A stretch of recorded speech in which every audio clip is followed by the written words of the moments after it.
इस सदी के बच्चे जितने बिगड़े हुए हैं, दुनिया में बच्चे इतने बिगड़े हुए कभी भी नहीं थे। और कारण, इस सदी के मां बाप जितनी चिंता कर रहे हैं बच्चों की, उतनी उन्होंने कभी भी नहीं की थी। फुर्सत भी नहीं थी, समय भी नहीं था, जिंदगी का संघर्ष इतना था।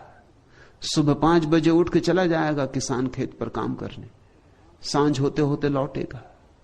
कहां फुर्सत थी, कहां समय था कि बच्चों के साथ बैठे, कि रेडियो सुने, कि टेलीविजन देखे, कि बच्चों को फिल्म ले जाए। कहां सुविधा थी, कहां समय था। रोटी रोजी पूरी नहीं हो रही थी। बच्चे जल्दी ही प्रौढ़ हो जाते थे। ये तुमने ख्याल किया? अभी भी गांव के बच्चे जल्दी प्रौढ़ हो जाते, क्योंकि छोटी सी बच्ची चली पिता का भोजन लेके खेत की तरफ। उतनी छोटी बच्ची शहर की किसी काम की नहीं, उस पर तुम कोई भरोसा नहीं कर सकते। वो अपनी भोजन ठीक से कर ले वही मुश्किल मालूम होता। पिता का भोजन क्या खाक ले जाएगी? गांव की छोटी बच्ची घर का भोजन बनाने लगती। अभी तुम्हारी बच्ची को भोजन करना भी नहीं आता, उस पर टेबल पे उसके सामने बैठ के मां को उसको भोजन करवाना पड़ता है। तुम जरा फर्क देखो, जितना छोटा गांव होगा उसके बच्चे उतने ही जल्दी प्रौढ़ हो जाते। चले गाय को चराने, बैल को चराने, दूध लगाने, लकड़ी बीनने, जिंदगी शुरू हो गई।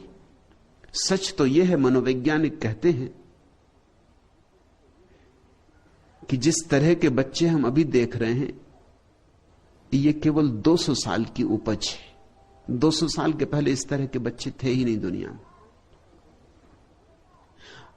मनोवैज्ञानिक तो कहते हैं कि जिसको हम अब कहते हैं किशोरावस्था, वह होती ही नहीं थी पहले। क्योंकि 7-8 साल का बच्चा तो काम में लग जाता। अब बच्चा जब 25 साल का हो जाता तब काम में लगता है, और तब भी लग जाए तो सौभाग्य। क्योंकि एक तो 25 साल बिना काम करने की आदत, 25 साल मुफ्तखोरी करने की आदत, 25 साल तक मां बाप के ऊपर निर्भर रहने की आदत। कोई लंबा छोटा समय नहीं, लंबा समय 25 साल। अगर 75 साल जिएगा तो 1/3 जिंदगी हो गई। 1/3 जिंदगी तो आदत हो गई निर्भर रहने की। अब अचानक काम और जिम्मेवारी। आज अमेरिका में जो बच्चे हिप्पी हो रहे हैं, उसका कारण तुम समझते हो? अमेरिका सबसे ज्यादा समृद्ध है, इसलिए सबसे ज्यादा विकृत बच्चे पैदा हो रहे हैं। समृद्ध होने के कारण जरूर से ज्यादा ध्यान दिया जा रहा बच्चों पर।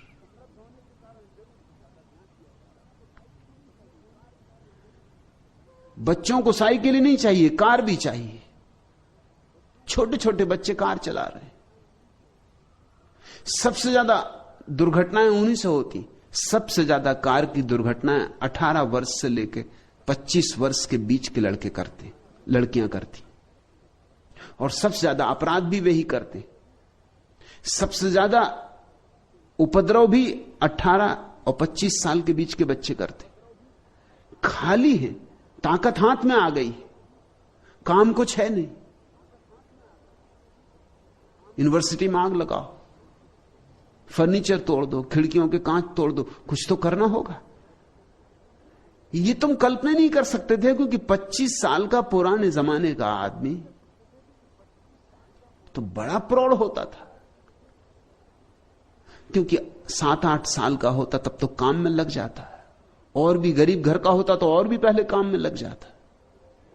जिम्मेदारियां सिर पे आती तो अनुभव आता, अनुभव आता तो समझ आती। 25 साल का होते होते तो जीवन का इतना अनुभव हो जाता था कि वो इस तरह की मूर्खताएं कर सकता था जो आज के लड़के और लड़कियां कर रहे हैं। असंभव। उसमें एक गुरु गंभीरता आ जाती थी, उसे जीवन का एक पाठ मिल गया होता था। आज हम सोचते हैं बच्चों को हम शिक्षा दे रहे हैं, लेकिन जीवन के पाठ से हम उनको वंचित रख रहे हैं, और उनका इतनी फिक्र हम कर रहे हैं कि ना वो अपना पजामा का नाड़ा बांध सकते हैं, वो भी मां बांध रही। अब मैं सोचता हूं वीणा की तस्वीर के बांध रही बच्चों के नाड़े। अब भजन भी गा रही होगी तो नाड़ा खुल खुल जाता होगा, नहीं बनता होगा, बच्चे को नाराजगी आती होगी कि ये बात क्या है। पहले नाड़ा बिल्कुल ठीक बनता था, अब रास्ते में खुल जाता है। मां ध्यान नहीं दे रही ठीक से। बच्चों के बस्ते, उनका सामान तू रख रही होगी, अब उनको खुद रखना पड़ रहा होगा। उनको खाना खिलाने के लिए टेबल पे बैठ रही होगी, खाना खा। बच्चे रो रहे हैं आज के, किस लिए रो रहे हैं पूछो उनसे। पुराने जमाने के बच्चे रोते थे कि भोजन चाहिए। आजकल के बच्चे रो रहे हैं कि उनको मां भोजन करा रही, वो उन्हें भोजन नहीं करना, आंसू टपक रहे हैं। और मां सामने बैठी कि भोजन करो, उन्हें भोजन नहीं करना, या उन्हें यह भोजन नहीं करना। उन्हें आज कुछ और चाहिए कि आज वो जाना चाहते हैं कॉफी हाउस,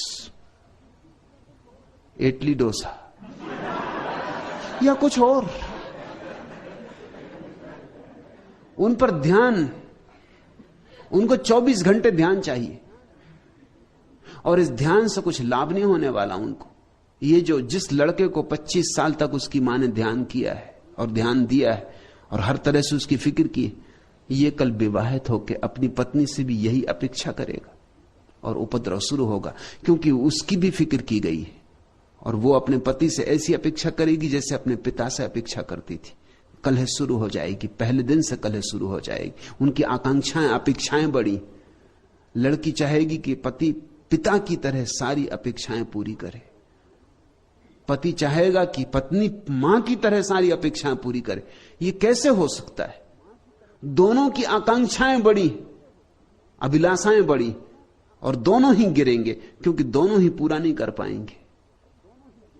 दुनिया ने इतने तलाक कभी नहीं जाने थे, और इतना दुखी दाम्पत्य जीवन कभी नहीं जाना था। उसके कारण थे क्योंकि इतनी अपेक्षा कभी नहीं की थी। अपेक्षा का कोई कारण नहीं था। ऊपर से देखने में तो लगेगा कि अगर ध्यान हमने बच्चों पर कम दिया तो नुकसान होगा, ऐसा नहीं। और भी एक बात तो उससे कहूं कि अक्सर हम बच्चों पर ध्यान देते हैं जब बच्चे बीमार होते, परेशान होते, रुग्ण होते। वैज्ञानिक हिसाब से जब बच्चे रुग्ण होते हैं, परेशान होते हैं, बीमार होते हैं, तब बहुत ध्यान नहीं देना चाहिए, क्योंकि ध्यान का गलत संबंध जुड़ रहा है। बच्चा बीमार है तब मां उसके पास बैठकर सिर दबा रही। अब जब भी इस बच्चे को भविष्य में सिर दबाना होगा, ये बीमार हो जाएगा। पतिदेव घर आके एकदम लेट ही जाएंगे बिस्तर पे। दफ्तर में बिल्कुल ठीक थे, घर आती सिर दर्द हो जाता। वो चाहते कि पत्नी उनका सिर दबाए, पैर दबाए, उनके आसपास खुशामद करे कि वो बड़ा काम करके लौटे। और पत्नी भी, पति जब तक घर नहीं आते तब तक बिल्कुल ठीक मालूम होती है, रेडियो सुन रही और अखबार पढ़ रही। और जैसे ही पति आए कि बिस्तर से लग जाती। वो भी चाहती कि पति उसके सिर पर हाथ रखे, क्योंकि पति हाथ ही सिर पर तब रखते हैं जब पत्नी बीमार होती। स्त्रियों ने तो बीमार होने की कला सीख ली। उनको पक्का पता है कि उन पर ध्यान ही तब दिया जाता है। पत्नी बीमार हो जाए तो पति पूछने लगता है कि साड़ी लेनी, क्या करना। जो करना हो माई करो, मगर बीमार ना हो।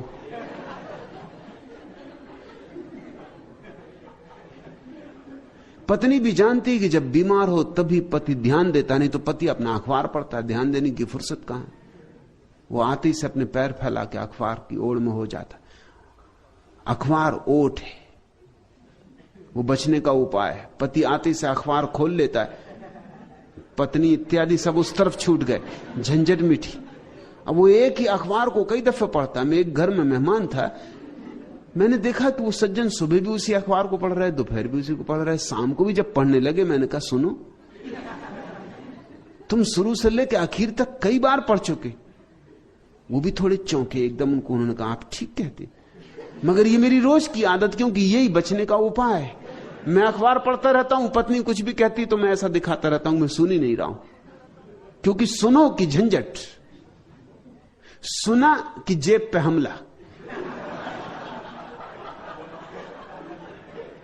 बहरे हो जाना पड़ता है। यह अखबार बड़ी सुविधा है, इसमें ऐसा लगा रहता है पत्नी समझती मैं अखबार पढ़ रहा हूं। बच्चों पर जब वे रुग्ण हो तो उनकी सेवा करना, लेकिन ध्यान मत देना। इन दोनों में बड़ा भेद है।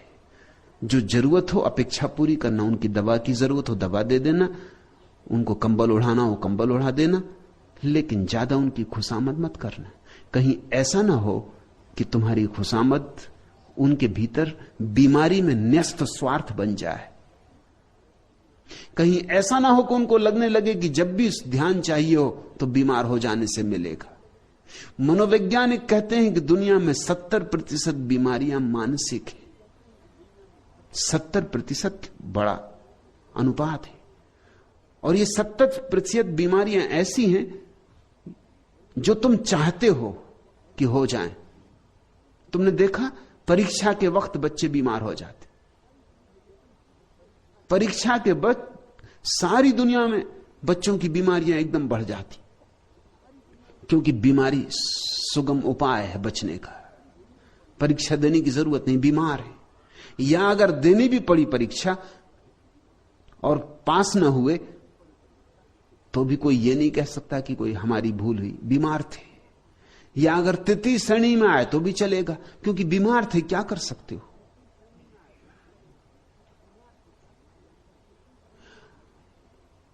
ये तो बीमारी बड़ी तरकीब बन गई और इस आदमी ने बीमारी के साथ संबंध जोड़ लिया स्वास्थ्य की बजाय। मेरी अपनी देशना तो यही है कि जब बच्चे स्वस्थ हों, चाहो तो उन पर थोड़ा ज्यादा ध्यान दे देना, मगर जब बीमार हो तो ज्यादा ध्यान मत देना। ध्यान को स्वास्थ्य से जुड़ने दो। जब बच्चे मस्त हों, आनंदित हों, उनको गले लगा लेना, लेकिन जब बीमार हो तब कंबल ओढ़ा कर उनको सुला देना। ये कठोर मालूम पड़ेगा, ऊपर से तो कठोर साफ ही लग रहा है, लगेगा कि मैं कोई उल्टी बातें सिखा रहा हूं। ऐसे में उल्टी ही बातें सिखाता हूं। लेकिन जब बच्चा बीमार हो तब उसे कंबल उड़ा के सुला देना, दवा पिला देना, बस ऐसे जैसे नर्स करती। उस वक्त मात्र तो मत दिखलाना। सुविधा हो तो नर्स ही रख देना, वो ज्यादा अच्छा। लेकिन जब बच्चा प्रसन्न हो, आनंदित हो, तो कभी उसे गले भी लगाना, उसका हाथ में हाथ लेके नाचना भी। उसका स्वास्थ्य में रस जोड़ो ताकि जिंदगी भर उसका रस स्वास्थ्य में रहे, बीमारी में ना हो जाए।